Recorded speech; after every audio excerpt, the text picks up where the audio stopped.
আউযু বিল্লাহি মিনাশ শাইতানির রাজিম। বিসমিল্লাহির রহমানির রহিম। সুপ্রিয় নিবন্ধন প্রত্যাশী ভাই ও বোনেরা, যে যেখান থেকে আমার ক্লাসটি দেখছেন সকলকে আন্তরিক শুভেচ্ছা, সালাম ও মোবারকবাদ। আসসালামু আলাইকুম ওয়া রাহমাতুল্লাহি ওয়া বারাকাতুহু। মহান আল্লাহ তাআলার শুকরিয়া আদায় করছি যে আল্লাহ তাআলা এই করোনার মহামারীর সময়ে আমাদেরকে এই ১৭তম শিক্ষক ও প্রভাষক নিবন্ধন প্রস্তুতি পর্ব নিয়ে হাজির হওয়ার তৌফিক দান করেছে। সে আল্লাহ তাআলার দরবারে শুকরিয়া আদায় করছি, আলহামদুলিল্লাহ। আপনারা অবশ্যই ভালো আছেন, সুস্থ আছেন, নিরাপদে আছেন, বাসায় আছেন। আমিও আল্লাহর অশেষ কৃপায় ভালো আছি, সুস্থ আছি। নিবন্ধন প্রত্যাশী ভাই ও বোনেরা, আজকে আমি আপনাদের সামনে উপস্থিত হয়েছি ১৭তম শিক্ষক প্রভাষক নিবন্ধন প্রস্তুতি পর্ব ৪ নিয়ে। বিষয় হচ্ছে গণিত, টপিক হচ্ছে গড়। আজকে গড় নিয়ে আলোচনা করা হবে। আমি এখানে বোর্ডে দেখতে পাচ্ছি দুইটি অঙ্ক, আমি এখানে উঠে রাখছি। এই দুইটি অঙ্ক আজকে আপনাদের করাবো। আমরা জানি যে যে কোনো ধরনের প্রতিযোগিতামূলক পরীক্ষায় এই অঙ্ক এসেই থাকে। সেই অঙ্কগুলো আমরা কিভাবে শর্টকাটের মাধ্যমে কয়েক সেকেন্ডের মাধ্যমে করতে পারি, সেই বিষয়গুলো আমরা আজকে এই অঙ্কের মাধ্যমে দেখতে পারবো। সুপ্রিয় শিক্ষার্থী বন্ধুগণ, আমরা এখানে দেখতে পাচ্ছি প্রথম অঙ্কে প্রথম দ্বিতীয় সংখ্যার গড় 25, অর্থাৎ এখানে সংখ্যা কয়টা?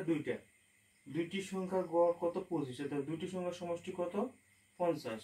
প্রথম দ্বিতীয় তৃতীয় সংখ্যার গড় হচ্ছে 30। তাহলে এখানে তিনটি সংখ্যা, তাহলে তিনটি সংখ্যার সমষ্টি কত? 90। তাহলে এখানে আমাদের চাওয়া হয়েছে তৃতীয় সংখ্যাটি কত। তাহলে আমরা এখানে কি করব? এই তিনটি সংখ্যার থেকে দুইটি সংখ্যা বিয়োগ করব। তাহলে 90 বিয়োগ 50, তাহলে কত হলো? 40। উত্তর কত? 40। তাহলে আমরা অল্প সময়ের মধ্যে এই কাজটি করে ফেললাম। তাহলে আমরা যদি এই শর্টকাট টেকনিক যদি আমরা জানি, এই শর্টকাট টেকনিকের মাধ্যমে আমরা যে কোনো ধরনের অঙ্ক আমরা অনায়াসে করতে পারবো। এখানে খেয়াল করি আমরা দ্বিতীয় অঙ্কটি 6, 8, 10 এর গাণিতিক গড় 7, 9 এবং কোন সংখ্যার গাণিতিক গড়ের সমান কোন সংখ্যা, মানে এখানে সংখ্যাটি দেওয়া নেই, সংখ্যাটি ধরে নিতে হবে x। এখানে একটা জিনিস খেয়াল করি, অত সংখ্যা ধরে নেওয়ার দরকার নেই। এখানে একটা জিনিস খেয়াল করি, 8 আর 6 14 আর 10 24, 24 আর এদিকে 16, এদিকে 24 আর এদিকে 16 বিয়োগ করে কত হয়? 8। তাহলে এখানে 8 বের হলো। আমাদের অপশন এখানে কত আছে? 8। এই 8টি হচ্ছে আমাদের উত্তর। তাহলে আমরা এই অঙ্কটা যদি আমরা করতে গেলে কিন্তু আমাদের সময় বেশি লাগতো, কিন্তু আমি শর্টকাট টেকনিকের মাধ্যমে করে দিলাম। কিভাবে? এখানে 8 আর 6 14 আর 10 24 এদিকে, আর এখানে 7 আর 9 হলো 16। এইখানে কোন সংখ্যা, মানে একটা x ধরে নিতাম, কিন্তু এখানে x এর মানটা আমরা কত পেলাম? 8 পেলাম। 24 থেকে 16 বাদ দিলে কত হয়? 8। তাহলে এইভাবে যদি আমরা প্রত্যেকটি অঙ্ক যদি আমরা শর্টকাট টেকনিকের মাধ্যমে জানতে চাই, অবশ্যই আমাদেরকে শর্টকাট টেকনিক জানার জন্য অবশ্যই আমাদের চ্যানেল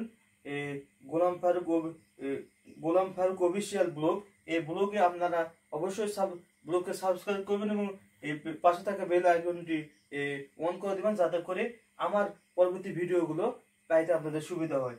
আজকে এই পর্যন্তই। সবাই ভালো থাকবেন, সুস্থ থাকবেন, নিরাপদে থাকবেন এবং পাশাপাশি এই যে প্রস্তুতি নিবন্ধন যে কোনো মুহূর্তে পরীক্ষা হতে পারে, এই জন্য এই প্রস্তুতি নেওয়ার জন্য আমাদেরকে সততার চেষ্টা করতে হবে এবং পাশাপাশি বাড়িতে বসে প্র্যাকটিস করতে হবে।